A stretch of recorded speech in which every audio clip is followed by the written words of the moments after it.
After hanging out with Renee for a little while, I finally decided to go on my first date. I was nervous as hell and honestly just hoping the man at least looked halfway decent. And the whole time I kept asking myself, how bad could this really be? We were supposed to meet at a hotel out in the suburbs. The date was set for 7 o'clock, and I was supposed to meet him in room 113. I still had a couple of hours before it was time to leave, so I started getting ready early. The hotel was almost 30 minutes away, and honestly, I needed time to calm my nerves. Before heading there, I decided to stop and grab a small bottle liquor just to loosen up a little. I stood in the mirror staring at myself while fixing my outfit. I had on a fitted black one-piece outfit, and it definitely hugged every curve on my body. Honestly, I felt uncomfortable, like I was trying too hard to be somebody I wasn't. But Renee kept telling me men loved when women dressed confident and showed off their shape.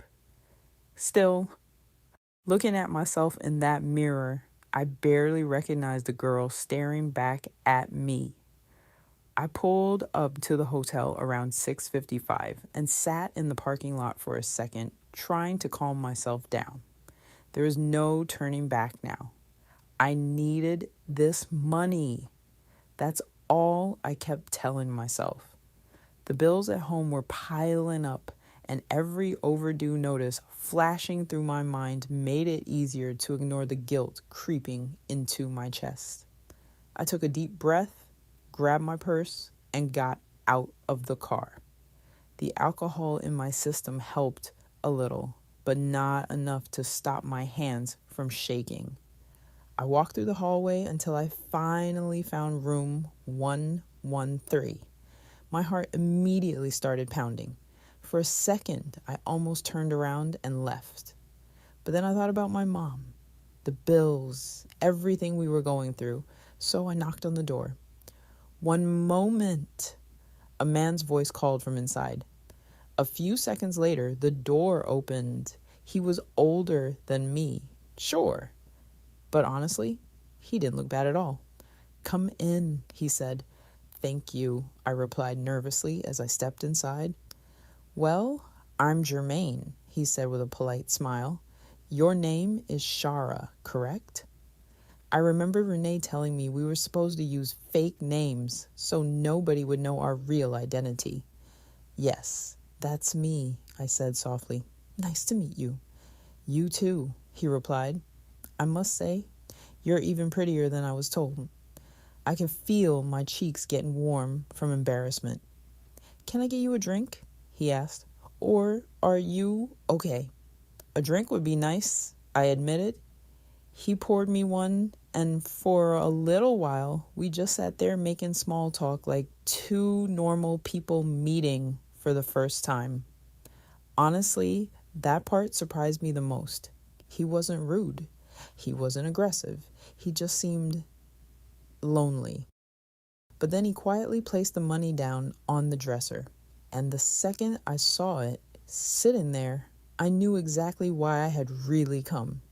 "I'll see you next week then," I said quietly. "Same room next week," he replied with a smile.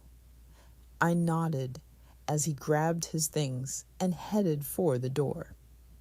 The second it closed behind him, I hurried over and locked it. For a moment, I just stood there in silence, trying to catch my breath. Then I went straight into the bathroom.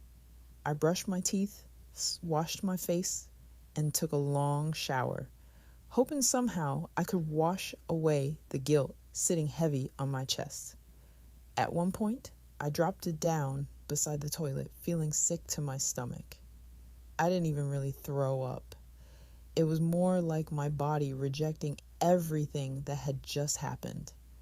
Once I finally calmed down, I cleaned myself up again and slowly walked back out into the room.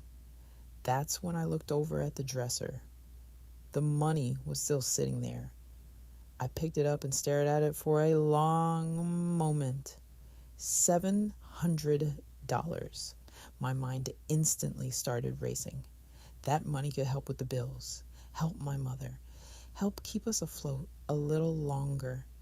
And as much as I hated to admit it, in that moment, I understood why so many people got trapped in this lifestyle.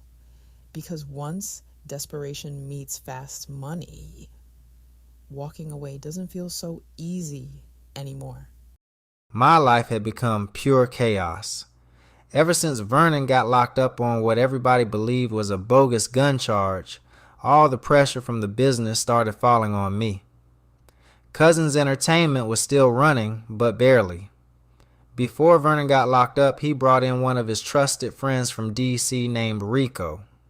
Rico had roots in New York too, so Vernon felt comfortable enough making him in as a partner while he sat down for a few months. I didn't fully trust anybody that fast, but Vernon vouched for Rico, and right now I really didn't have much of a choice. Between the clubs, promotions, events, and money moving back and forth between New York and D.C., I barely had time to think straight anymore. But business wasn't even the main thing stressing me out. It was my mother. She was getting closer and closer to marrying Stone, the same man responsible for my uncle's death. That thought alone was eating me alive, so I kept traveling back and forth between D.C. and New York trying to balance both worlds, the business in D.C. and keeping an eye on my mother in New York. Every time I looked at Stone, all I could think about was revenge. But Vernon warned me over and over again, "Don't do nothing stupid until I get home." Vernon was supposed to be released just a few weeks before my mother's wedding, and the closer that date got, the more dangerous everything started to feel. Because now the question wasn't if something was going to happen to Stone, the question was when. Before the wedding or after? And deep down, I already knew either decision would change all of our lives forever.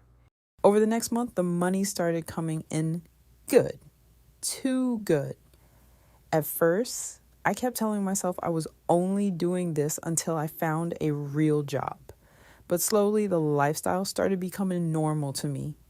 Jermaine became my main client.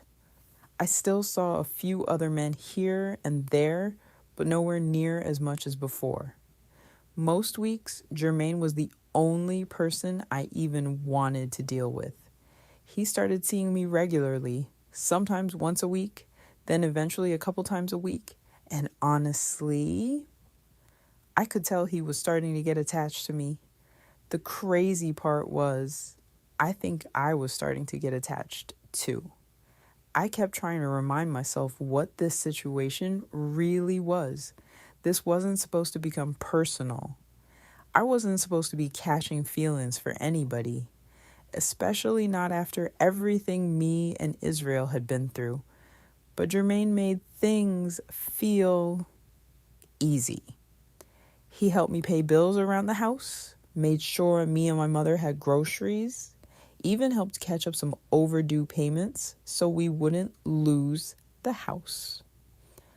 For the first time in a long time, I wasn't waking up stressed every single morning. My mother still hadn't gone back to work yet, but honestly, she didn't have to anymore. Jermaine had been making sure we stayed afloat. Sometimes that made me feel guilty. Other times, it made me feel safe. And that scared me the most because I started realizing I was getting comfortable in a life I once promised myself I would never live.